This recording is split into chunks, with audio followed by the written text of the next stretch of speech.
Terima kasih, Datuk Speaker. Saya tadi meneliti jawapan daripada Timbalan Menteri. Jelas daripada jawapan Timbalan Menteri bercanggah dengan kenyataan dan pengumuman dengan pemimpin teragung MIC, Datuk Seri Samiwelu, ketika menjawat jawatan Menteri Kerja Raya. Datuk Seri Samiwelu ketika menjadi menteri pernah membuat pengumuman rasmi di mana projek Istana Negara baru jumlah kosnya 400 juta. Tapi pagi ini seluruh Malaysia dimaklumkan jumlah kos Istana baru telah melambung naik lebih daripada 100% menjadi 811 juta ringgit.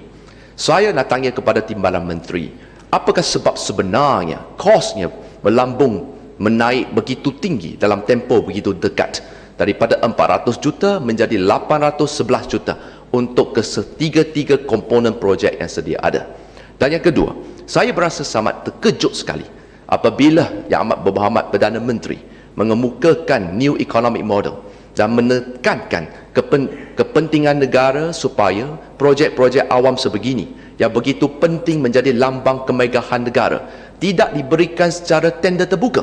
Dia diberikan secara rundingan terus, dan bukannya satu saja, tiga-tiga komponen projeknya diberikan rundingan terus. Siapa ini Bayar Maju, siapa ini Ahmad Jaki, dengan jumlah kos begitu tinggi 811 juta. Dan Timbalan Menteri Kerja Raya pun jelas juga mengikut arahan perbendaharaan, setiap pembelian dan perolehan lebih dari 200,000 maka tender terbuka sepatutnya dijalankan. Apakah rasionalnya 800 juta kontrak tidak dijalankan secara rundingan terus? Dan saya juga nak tanya kepada Yang Amat, ada dua soalan cukup. Yang saya nak tanya, cukup Yang Amat. Bangunan istana yang sedia ada adalah lambang kemegahan negara dan juga menjadikan bangunan warisan. Apakah rancangan kerajaan apabila istana baru siap dibina menjadi tempat bersemayam baginda? Apakah rancangan dan langkah-langkah kerajaan yang akan dilakukan ke atas bangunan istana yang sedia ada? Kerana mengikut peribahasa Melayu, jangan saya tak boleh bagi masa pada Yang Amat begini, Yang Amat. Kita dalam soal jawab. Saya memang tanya, mengambil iktibar daripada kejadian keruntuhan Stadium Batu Buruk di Kuala Terengganu yang juga menelan belanja 280 juta yang baru terbakar. Tak kena mengena. Cukup Yang Amat. Yang penting ini saya nak jaga Yang Amat, semua soalan penting. Yang soalan ke-10 pun penting, Yang Amat. Saya nak jaga keselamatan baginda Duli Yang Maha Mulia Yang di-Pertuan Agung. Apakah ciri-ciri keselamatan yang ada di bangunan baru, istana baru? Itu penting. Apakah ciri-ciri keselamatan? Yang Amat berdegil. Yang Amat fikir perkara yang bawa saja penting. Saya harap di mana wakil saya cuma bagi tahu tentang peraturan mesyuarat. Tak boleh macam ni. Saya dah tolerate tapi jangan salah guna. Ya, silakan Pak Menteri. Dato' Yang Di-Pertua, saya ucapkan banyak terima kasihlah kepada Yang Berhormat Taiping. Yang sebenarnya projek ini telah pun kita dapatkan beberapa cadangan dari pihak swasta untuk mendirikan Istana Negara, dan pihak kerajaan telah pun memutus untuk memilih Bayar Maju yang telah pun dibuat 2 tahun yang kebelakangan ini atau 3 tahun.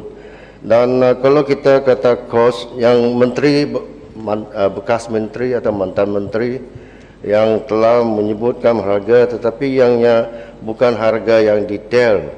Yang memang ada harga yang kita telah pun runding, dan seterusnya kalau kita banding dengan harga yang telah pun dikatakan oleh mengapa tak ada open tender? Ini kerana kita ada keistimewaan projek ini, keselamatan juga ambil dalam tindakan.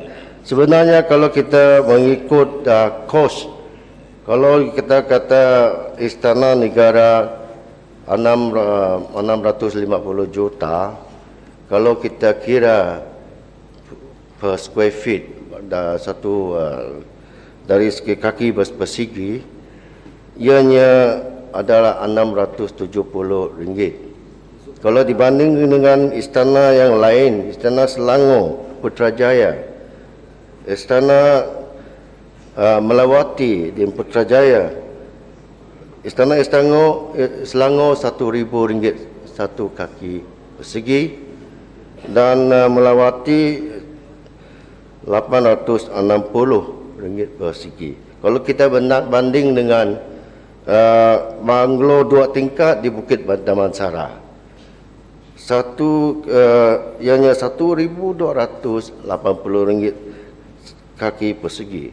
Harganya memang kita ada runding dan harganya memang boleh dikatakan berpatutan.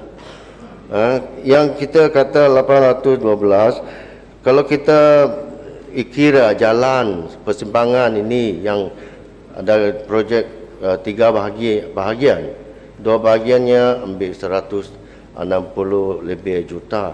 Yang sebenarnya istana bangunan sendiri adalah dekat 650 juta saja. Itu dia.